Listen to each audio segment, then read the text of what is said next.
Commission's regular meeting for August 25th, 2025. At this time, we'll move to roll call. Commissioner Fisher. Commissioner Bott is excused tonight. Commissioner Britton. Here. Commissioner Fisher, here. Chair Frazier. Here. Commissioner Knable. Here. Commissioner Steckman. Here. And Commissioner Woodman. He is not present. Thank you. All right, thank you. Item 3 is approval of the agenda. Unless there is a motion to amend, I'd look for a motion to approve. Motion to approve. Motion to approve from Commissioner Britton. Do I have a second? I'll second. Second from Commissioner Fisher. All those in favor say aye. Aye. Opposed say no. Motion carries 5-0.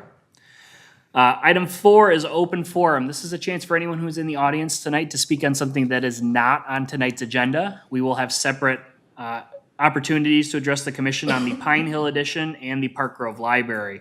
If you have something other than those two items, you can at this time step to the podium, state your name and address. All right, seeing none, we will close open forum. Item 5 is Chair's explanation of the hearing process.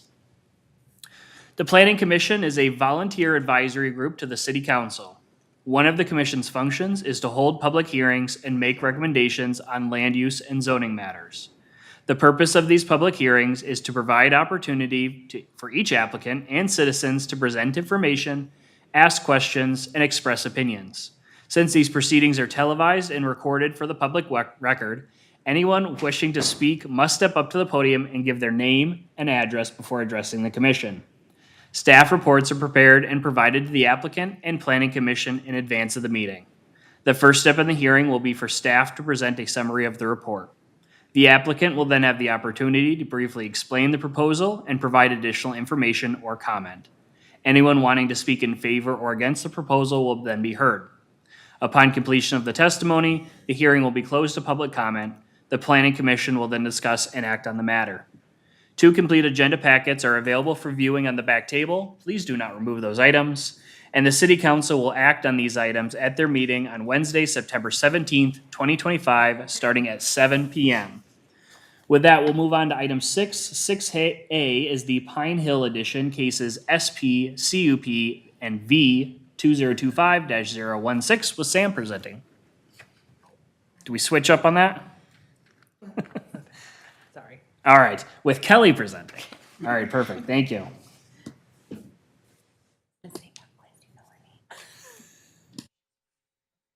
All right, good evening, Mr. Chair and members of the Commission. Before you is a proposal for a conditional use permit, site plan review, and variance for Pine Hill Elementary School. The subject site, Pine Hill Elementary School, is 13.62 acres total, comprised of 2 parcels located at 9015 Hadley Avenue South. The site is surrounded mostly by residential properties as well as Hamlet Park further to the east. And the site topography is primarily flat but does gradually slope down towards the very eastern side of the property. Both parcels are currently zoned residential 3 and are guided as public, semi-public space in the 2040 comprehensive plan. Schools and educational facilities are permitted in the R3 zoning district as a conditional use.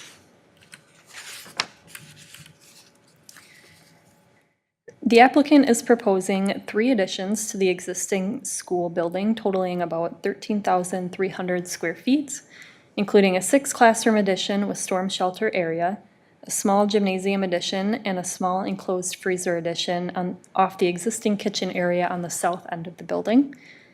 Additional interior improvements proposed include renovations to existing special education classrooms, accessibility upgrades, minor renovations to the kitchen, and long-term facility and maintenance work. City Code lists educational facilities as being subject to a conditional use permit, provided that no building shall be located within 50 feet of any lot line abutting a residential district. The school was originally constructed in the 1960s and has been expanded onto several times since then, including a conditional use permit and associated site plan review in 2000 for a media center addition. In an effort to ensure clarity with approvals, that resolution will be rescinded and replaced with this conditional use permit, if granted. to ensure it remains a properly permitted continued use as an educational facility. The proposed classroom addition on the northeast corner of the building will encroach into that required 50-foot setback with the residential property lines to the north. Therefore, the applicant is requesting a variance to allow the proposed classroom addition to be about 38.5 feet from that north property line. It should be noted there is an existing portion of the building housing the special education classrooms that was added onto the school in 1977, and that is non-conforming to the property line setback at approximately 35.5 feet to that north property line.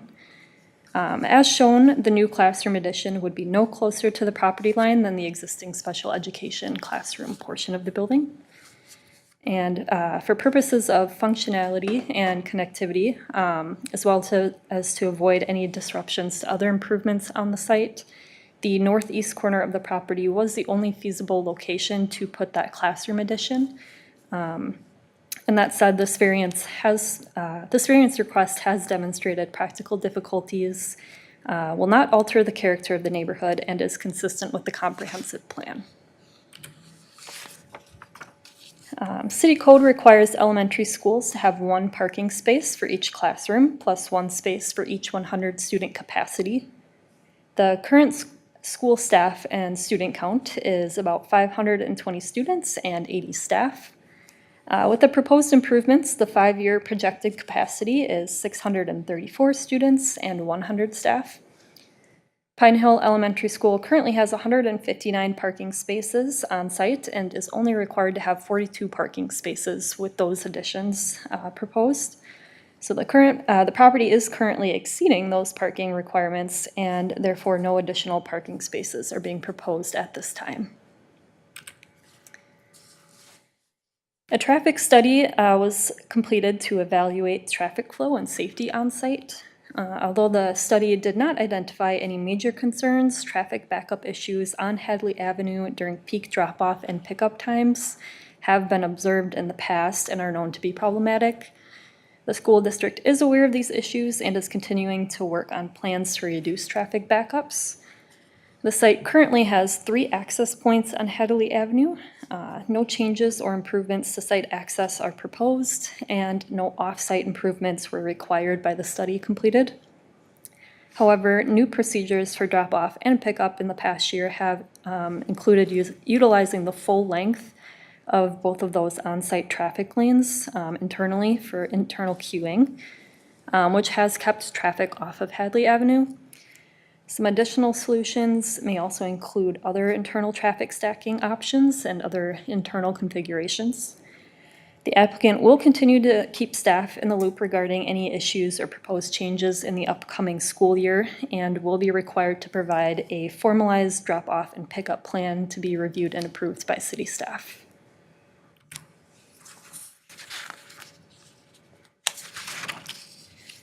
The additions will primarily consist of a matching style brick, which is a Class 1 material and meets city code requirements for non-residential buildings in residential zoning districts. A secondary style of brick will also be used above and below the windows and will be a lighter color to mimic the white stucco on the existing portion of the building. New rooftop mechanical equipment will be screened with materials consistent with the screening of the rooftop equipment on the existing portion of the building as well. And the applicant will provide a material board. I see they have it in the audience tonight here. Once final material selections are made, and those materials will need to be reviewed and approved by staff prior to the issuance of a building permit. The submitted landscaping plan meets the code standards with 19 overstory deciduous trees, 18 coniferous trees, and 41 shrubs proposed based on the total amount of site disturbance. A tree inventory was conducted, and mitigation is not required with this project, as only 10 trees will be removed from the site, primarily in that northeast corner where the proposed classroom addition is going to be located. The applicant is proposing grading in multiple areas of the site to account for the additions and utility connections. The applicant is working with city staff to address any outstanding comments included in an engineering memo to ensure that all city code standards are met. One change is an infiltration basin is proposed in the northeast corner of the property to handle the newly created impervious area up in that corner. There is also an existing storm sewer easement and associated stormwater pipe in the corner of the property. And that storm sewer will only be servicing the school and is considered private, so the city does not need the ability to access that pipe, and it will be vacated with this project. The existing trash enclosure is currently screened with a masonry wall and vinyl slatted chain link gates. That will remain in its existing place with those existing materials. And the applicant had proposed a new 8-foot galvanized chain link fence with tube slats and clear gates around the chiller units and utility locations east of that existing trash enclosure.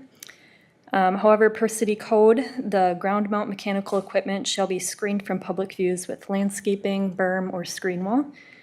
So that proposed fencing is not compliant with the code standards, and the applicant will need to work with city staff to submit revised plans for screening that chiller units and utility locations. Other than that, no additional fencing or retaining walls are proposed anywhere else on site. City code standard requires less than a half-foot candle to be measured at property lines for uses within residential zoning districts. Exterior lighting is proposed at exterior egress doors for the new additions and will be directed downward. The applicant has provided a photometric plan indicating new lighting is not intended to cast light into adjacent properties and will align with the requirements of a half-foot candle or less at that property line to the north. And with that, the recommendations are listed on the screen before you. There are also representatives from the school district here tonight for any questions as well. Thank you. Thank you. Any questions for staff? All right, thank you very much. Thank you. Oh, actually, I'm sorry. I forgot. I do have a question for you. So I did read it in the materials that there was a neighborhood meeting, and I know per city code, we send out notices of this hearing. We didn't receive any feedback back. I just want to confirm, since the compilation of the report, we still haven't heard anything back about neighborhood members or people affected by this within the 500-foot. Correct. We have not gotten any additional verbal or written comments. All right, thank you very much. Thank you. Commissioner Fisher. Sorry. I have a question about the northeast corner with the new infiltration basin. You said right now there's currently drainage. There's a pipe there that goes into the sewer. Are there any concerns with, 'cause that's going to be vacated, with standing water on a, like when it does fill up, having standing water on a school grounds? Will it be fenced, or is there any consideration for that? Yes, great question. Mr. Chair, members of the commission, I will defer to Crystal Rowley, Assistant City Engineer for, thank you.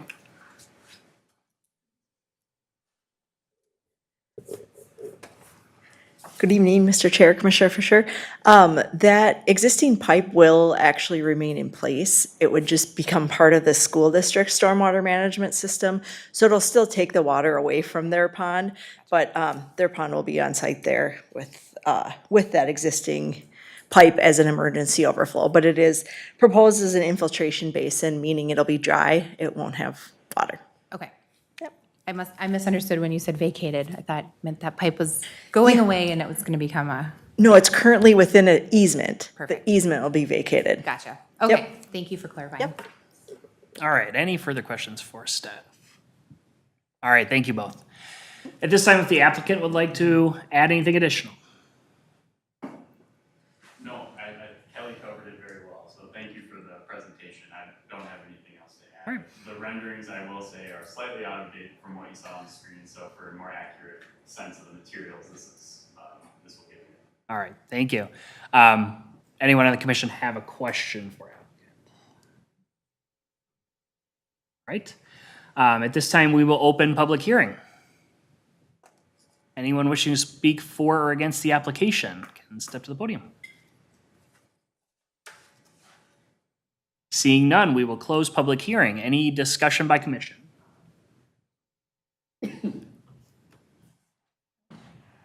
Seems pretty straightforward. Commissioner Stuckman? Okay, I was just gonna say, I noticed that there was a recommendation to try to encourage the traffic to move further to the north of the drop-off area. And there was some talk about the feasibility of that, which would be preferable to, like on page 207, there was a recommendation of closing the southernmost access point. To avoid the closure of that access point, maybe they could have someone serve as like a traffic marshal to like encourage the people to move forward, kind of like when you go to the airport to pick up people from their departures, you have the traffic cops moving people forward. That was just my thought. Maybe that would be a recommendation. Okay, thank you. Commissioner Fisher? Oh, I was just saying that I think it's pretty straightforward. And I know at our school for drop-off, all the teachers are out there like trying to push everybody forward, you know, trying to get people to come in. It's a little like herding cats sometimes, I think, because everyone's in their own little world and doing their own thing and, but it has gotten better over there, I think, since they've changed the way that it, you know, when they took all the trees out and stuff, so I think it's good. I guess I'd just like to say that I think it's good for Pine Hill to get this development too. Since we've developed that whole area down there recently, got a lot of stuff going up. It's going to be, I think, really good for the community down there. Yeah, and I guess I'll just say, as far as the variance goes, obviously it is within the 50-foot setback.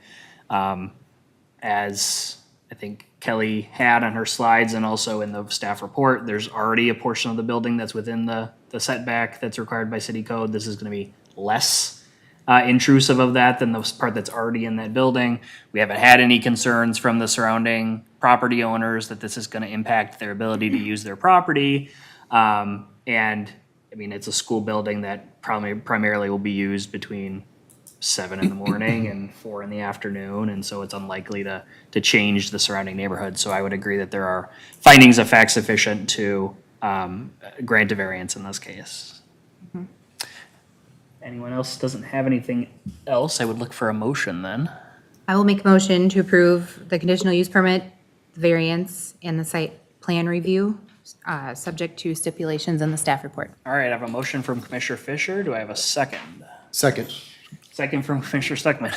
Any further discussion on the motion to approve?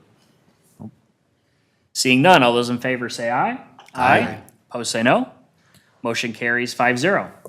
We'll move on to item 6B, Park Grove Library, case SP 2025-021. And before I hand it off to Sam, I'm going to give the floor to Commissioner Stuckman for a second. Thank you, Mr. Chair. As you know, I am married to a Washington County Commissioner. And so I've given some consideration to this, and I think it would be important for me to recuse myself from any participation in the discussion or the voting on this matter. So this is out of an abundance of caution, so I can avoid even the appearance of a conflict of interest. So I'm going to step away just for this agenda item. All right, thank you for making that record and for making that decision. And so Commissioner Stuckman will be recused. We still have 4 members on the commission here tonight, so we do still have quorum to decide this. And so with that, we will give it to Sam. Perfect. Thank you, Mr. Chair, members of the commission tonight. Alliance, on behalf of Washington County, has applied for a site plan review for facade improvements, parking lot, and landscaping upgrades at Park Grove Library. The library is located at 7900 Hemingway Avenue and is zoned R6, high-density residential, where structures and essential services for local, county, state, or federal government purposes are permitted use. The property is guided as a mixed-use district on the 2040 land use map, where libraries are a conditional use. The project is intended to meet the Washington County Library's 2024 through 2028 strategic plan priorities, including improving library service delivery, enhancing physical spaces and technology infrastructure, and expanding the reach of the library. The upgrades will allow the library to expand engagement, programs, and services offered there.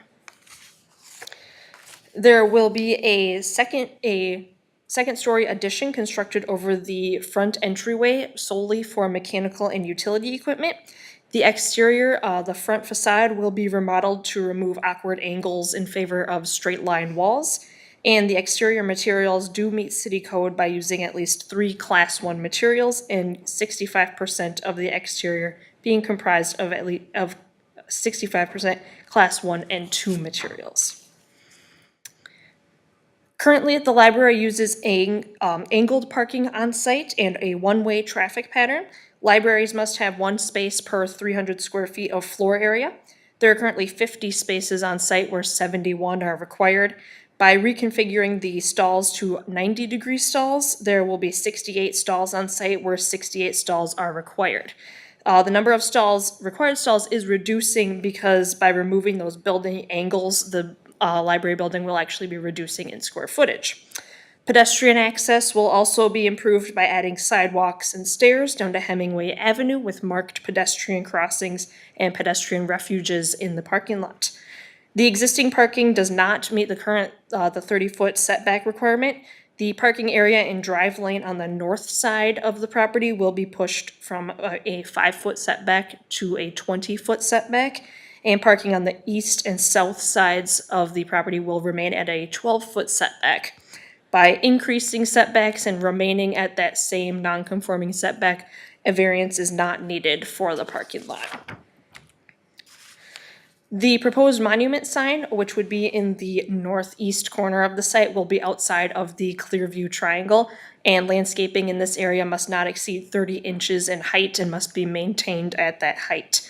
The northern parking lot island will also contain low-growing plants that will not block views, and 2 trees will be planted there as well, but there's not a concern that those would block any views for those drivers entering or exiting the new 2-way traffic going through the parking lot.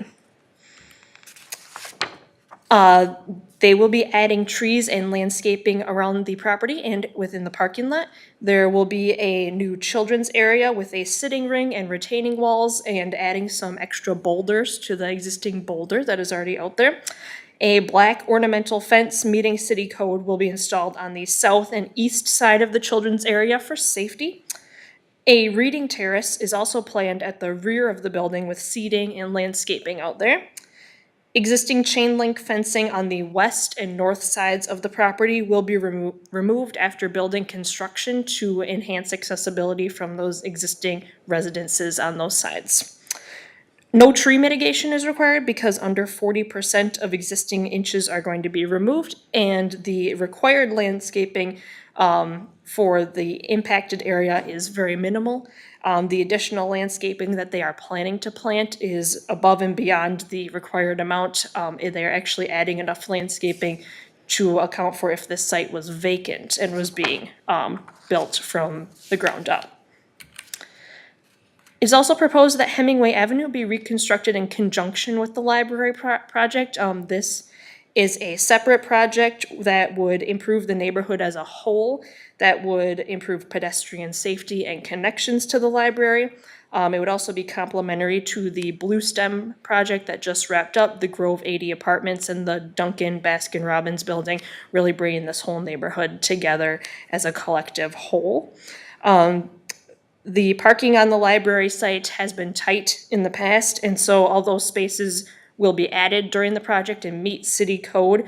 The reconstruction of Hemingway Avenue will also add the opportunity to add on-street parking to alleviate some of those parking issues on site. Bump outs are proposed as pedestrian refuges and traffic calming measures, and additional landscaping, including street trees and plants and planters, are proposed within the Hemingway right-of-way. With that, the recommendation is on the screen for your consideration, and we do have representatives from Washington County who will also be giving a brief presentation when you're ready. All right, thank you. Any questions for staff? All right, thank you. This time, if the applicant would like to add anything additional. Yes. Come on up. If you could state your name and your business address, please. Thank you, Commissioners. I appreciate your time today. I'm here today. My name is Mandy Leonard. I'm the project manager representing Washington County on this project. I'm also have Drew Wiley. He's our deputy director for the library with me today. So if there's any questions regarding programming, I can answer those. And really, I just wanted to kind of go through some of the very kind of the high-level things that we were looking at in design on this project. We did an extensive amount of programming and design meetings with the public, online surveys, in-person meetings. We met with both city staff, county staff, library staff, just wanting to get feedback from everyone. And so these are some of the kind of inspirational images that were highlighted throughout that design. It's very important to make sure that this library represents the community that it's in, not just Washington County as a whole. So we really want to make sure that we're here to represent Cottage Grove. Nature was very, very important to the community, and so we're bringing that together as part of this plan.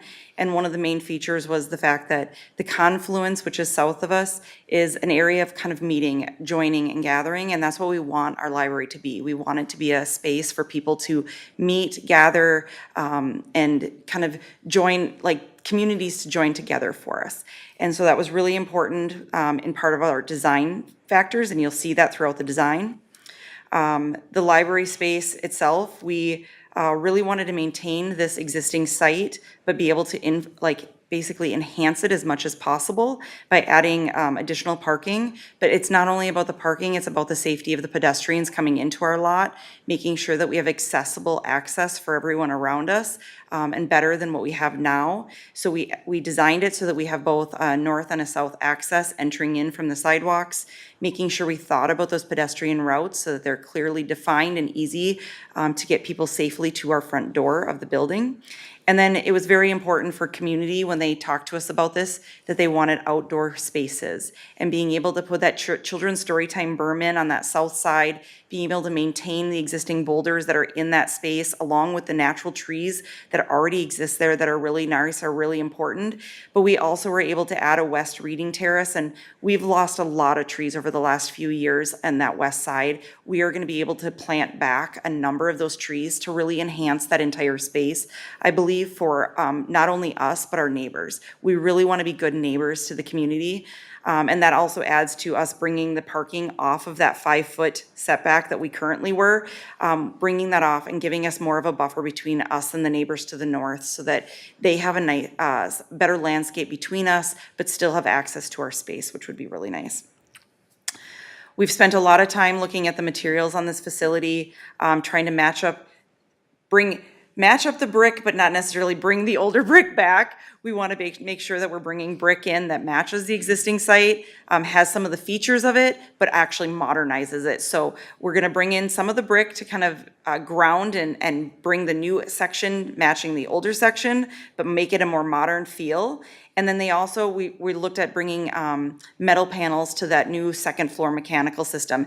The metal is actually a shaker style that they're going to put into a diamond pattern, and they're going to use multiple colors, kind of creating a reflection of the light and water almost off the river, you know, when you see the light sparkling. So there will be a number of different textures and colors to that to enhance that space. We ended up adding a large window with a really beautiful light fixture that will have kind of like almost glowing pebbles hanging from it. And we really wanted to look at that as kind of bringing the kind of the beacon of light that they're drawn to that front door. They know where to go when they get to our site, and it draws them in. It brings in the natural elements of the wood ceiling as well through that. So we're really looking at this site as a whole new holistic approach to this front area, and giving ourselves a really nice area for the customers to come in. We know that Dunkin' Donuts is across the street. I think there's like 3 coffee shops within about a mile. So we know there's going to be people picking up their coffee, walking in, wanting to go sit on the reading terrace, wanting to sit in the garden areas. We want to make this a welcoming area for the community to come and join and gather here. We're really excited about the children's berm area, bringing in all that natural landscaping, but also creating a nice buffer between us and the neighbors to the south, but creating this space where people can come in, enter the gate, and have this really nice sanctuary to enjoy. And then we also, inside the building, I know we're focused a lot on the outside, but on the inside, because of the fact that we're adding that second story mezzanine for our mechanical systems, we're gaining a lot of space on that first floor to enhance the spaces and available uses inside. So some of the areas that we're bringing into this library that we don't have at other existing facilities is a private teen gaming area where kids can be a little bit louder. The doors can be closed, but they have their space. We're also looking at the Learning Lab, which is currently a contraption club, but we're looking to expand that because crafts, sewing clubs, the maker spaces are all very, very important to this community. So we added an expanded learning lab for multiple use. And then we have added a ton of quiet study rooms. So individual study rooms, medium study rooms, and then even a quiet study hub. So it gives people the variety of spaces that they're looking for in a variety of different ways. And we're really excited. We're expanding the number of restrooms because of this. We're adding a family restroom that will be assisted. We'll have assisted changing tables in it. So we're adding to the ADA experience as well to help meet more families' needs in this community. So we're very, very excited about this entire plan, and we're hopeful to move forward with this. Just last but not least, this is an interior rendering of what what this is anticipated to look like.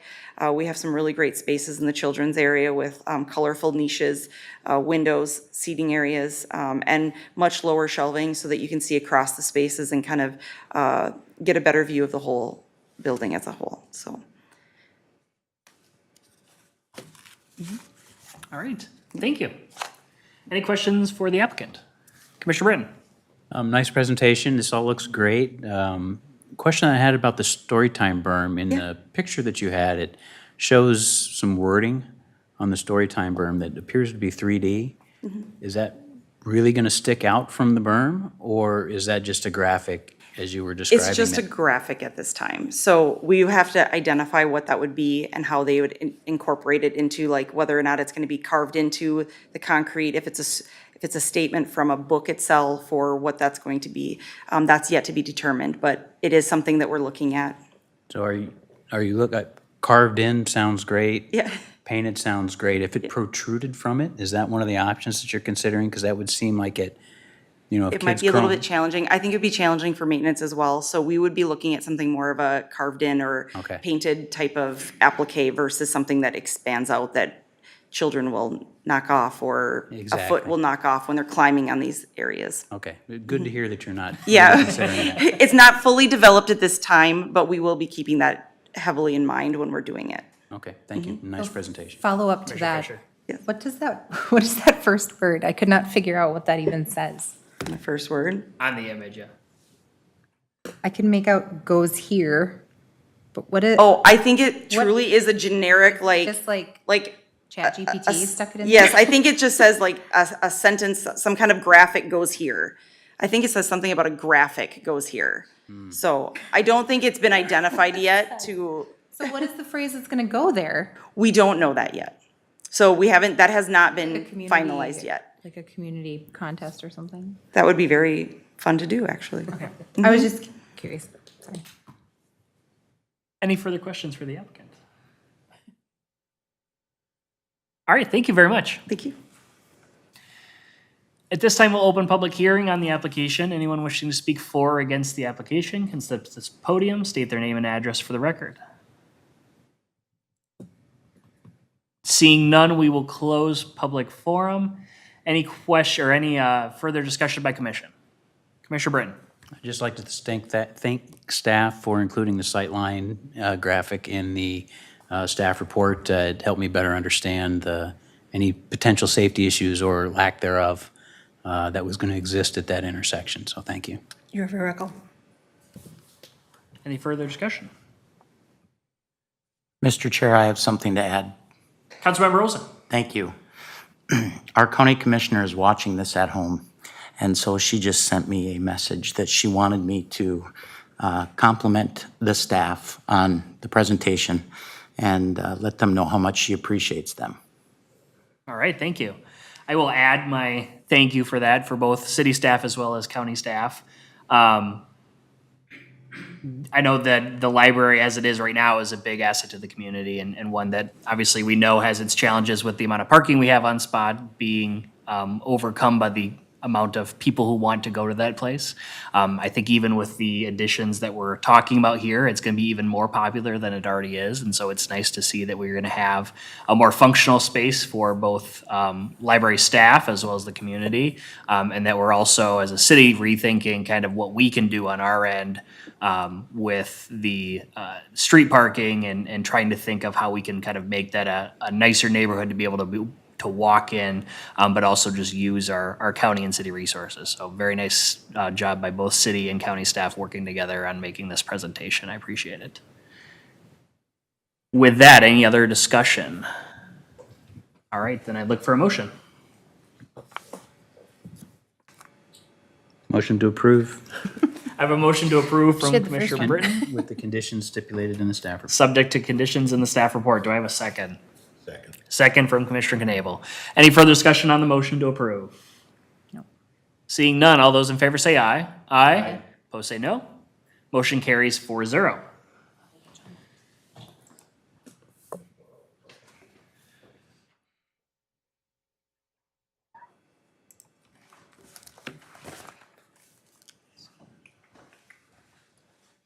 While we're waiting for John to come back, do you guys have a timeline on construction, how long it'll be closed? We are actively, we are actively working on the construction documents right now to finish up design. So we're going through all that detail. The hope is to be bidding this fall, basically, by November, be getting everything out to bid. And hopefully February would be starting of like emptying out the library and starting demo on the areas that we can to start work as soon as possible, basically. So we'd like to be finished by the opening the following February, in February of '26. Okay, thank you. Thank you. Thank you. All right, we will move on to item 7, which is approval of the minutes. Unless there are any additions or corrections, I'd look for a motion to approve. Motion to approve. Motion to approve from Commissioner Knable. Do I have a second? I'll second. Second from Commissioner Fisher. All those in favor say aye. Aye. Opposed say no. Motion carries 5-0. Item 8 is reports. 8A is recap of September 3rd and 17th. That is not right. Should be the August city council meetings with Emily presenting. Mr. Chair, members of the commission, my apologies. That should be August 6th and August 20th meetings. We're a whole month ahead. So back to August 6th, Grove Tobacco and that low potency CUP that you saw before you was approved by the council. We did enter into a professional services agreement with Bolton and Mink, who is working on an update to our East Ravine AUAR. For those of you who have been around for some time, you know that a large portion of the East Ravine has developed over the years, and so this will be an undertaking to ensure that we are taking a good look at what that potential development is as a large portion of that northern, we call it Neighborhood 1, has developed. And so looking at that Neighborhood 2 and making sure that we're covered for the evaluation of the environmental impacts there.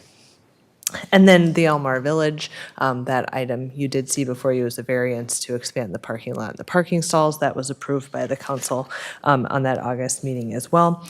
And then jumping to August 20th, just a couple additional items to note is the council did hold their public hearing for the issuance of conduit bond for the real estate equities project, which is down at, we always call it the X, right, at 100th and Hadley. So that apartment project, so those folks were approved for the bonding from the state. And so hopefully moving forward there towards the end of this year. And then 61 Marine and Sports for their addition to their building was approved. And finally, the Cedarhurst project that you saw before you at your July meeting did receive that final approval. So we're hopeful for a closing date sometime soon and then work to begin. But with that, Mr. Councilmember Olson is here if he has anything additional to add, and I know he's always open for some questions as well. As always, I'm here for you, so if there's any questions you might have, I'd certainly welcome those. A couple of things that I just want to share with you in case you weren't glued to your television for last week's city council meeting. We did have a pretty robust dialogue about tobacco and cannabis paraphernalia. And the question posed to us was, can tobacco shops sell paraphernalia that could potentially be used for cannabis? We did have a couple of applications that came in from tobacco shops asking whether or not that's something that the city would allow. After much review by city staff and the city attorney, the city council was presented with some options, and we voted unanimously to allow for that paraphernalia to be sold in both cannabis-only shops and tobacco shops.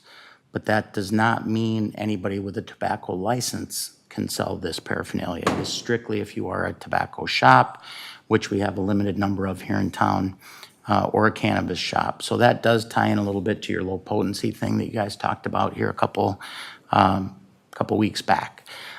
We also, as you know, have been working on our budget, and we think we've landed on what we feel is a very fair number for investment back into the community for 2026 that's going to meet all of the expectations our residents have for maintaining or enhancing service delivery.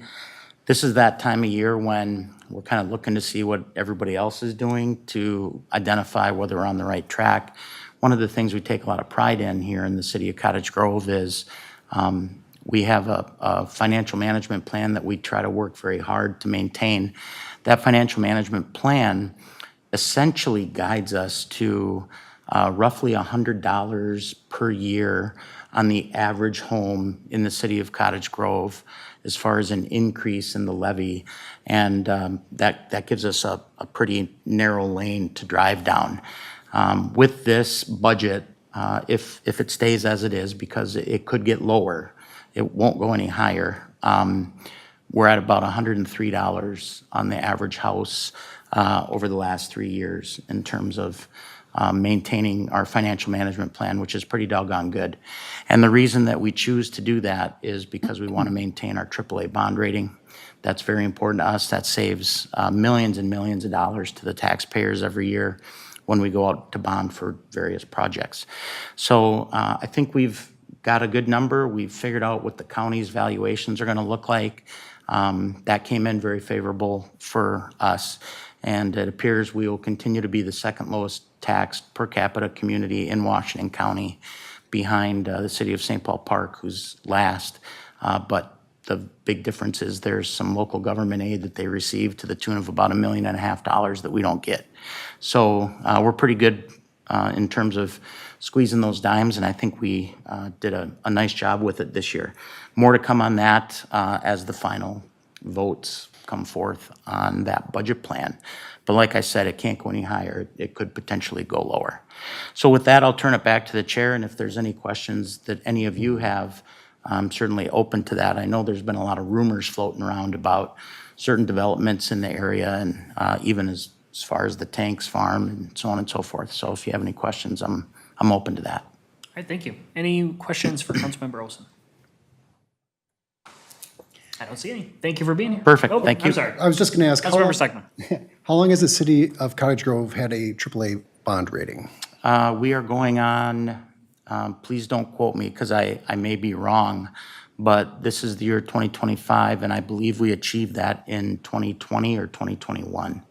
I have the certificate at home on my wall. I'd have to look at it, but it was something that we really strove to achieve, and we had to do a lot of different things as a council and as a staff in terms of our budgeting, including establishing that financial plan to ensure that we not only achieved it, but more importantly, maintained it. Cities of our size rarely, if ever, get a AAA bond rating. It just doesn't happen. Usually you need to be 60,000 plus to even have a shot at it. But, you know, we were very fortunate that we have such a good finance staff and staff overall that we were able to make that happen probably 4 years-ish back. Okay. Thank you for being a good custodian of the public treasury. Well, we certainly try. Thank you for that. Any further questions for the council member? Thank you. All right, thank you. B is response to planning commission inquiries. We didn't have any from last meeting. C, planning commission requests. Any requests for staff? Seeing none, we'll move to 9, adjournment. Do I have a motion to adjourn? Move to adjourn. Motion to adjourn from Commissioner Steckman. Do I have a second? I'll second. Second from Commissioner Fisher. All those in favor say aye. Aye. Opposed say no. Motion carries 5-0. We are adjourned.